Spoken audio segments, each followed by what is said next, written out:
Hello guys, how are you doing today? I just want to show you na Face Lady na product.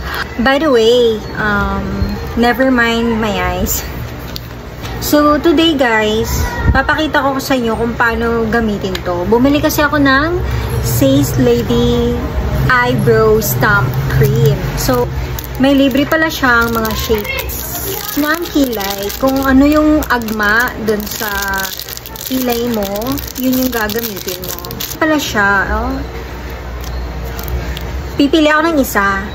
So guys, nakapili na ako. Ito yung parang agma dun sa kilay ko. So since nakapili na ako, itatry ko na siya. May libre din pala siyang brush mga beshi. Like, igaganon mo muna yung ano mo, kilay mo. Like that. Ito na siya mga beshi. Ito yung para sa stamp, and dito naman yung para yung pang ano niya, ganon. Hindi ko alam guys, hindi ako marunong mag makeup kaya hindi ko alam, basta itatry ko lang, na curious lang ako, you know, so itatry ko siya. Sabi sa tutorial, tutorial, tap lang mo daw, ganon lang guys, ilalagay na dito guys. So sana mag-go through. Kasi hindi ako marunong nagagawa ako sa buhay ko. So ganun lang. What? So let's see kung ano yung magiging itsura niya mga beshi. Pwede naman siyang magbura siguro. Agad-agad. Pero kasi sabi dun sa ano, waterproof siya. So, hindi ko alam kung tama pinagagawa ko. And let's just check. What? Mga beshi, unti lang yung nalagay ko. So, try natin ulit. Kapalan natin. Pero yung kasi yung makapal na kilay, like, normal lang dapat. Hindi mo marunong mga di. Paano ito? Paano ito? Somebody help me, guys. Ganyan.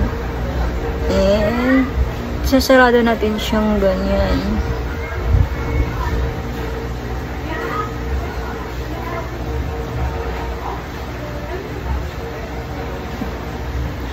What? Hindi ko alam yung nagagawa ko mga beshi, pero ganyan siya dapat. Ganyan lang siya. Okay. Okay. Let's try the other side. Ano mangyayari sa mukha ko neto? Baliktad. Ganyan siya.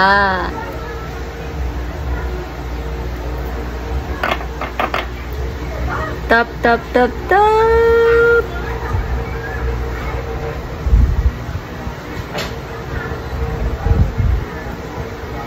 Hindi ko na alam kung anong magiging itsura ko mga beshi.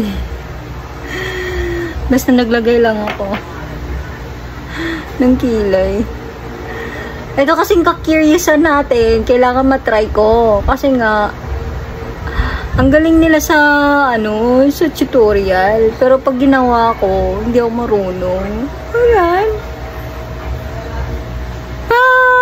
Patay ba? Oh my God. What do I look like mga tea? Pangit. Okay. So that's all for today. That's my tutorial. My own version. So yun na nga guys. Ito na yung, kilay ko ngayon. Nagbabrush-brush pala ako kanina. And, yun na siya. So, hindi siya perfect. Hindi siya maganda. Pero, carry na rin. Carry na siya. Diba? Okay. Bye-bye!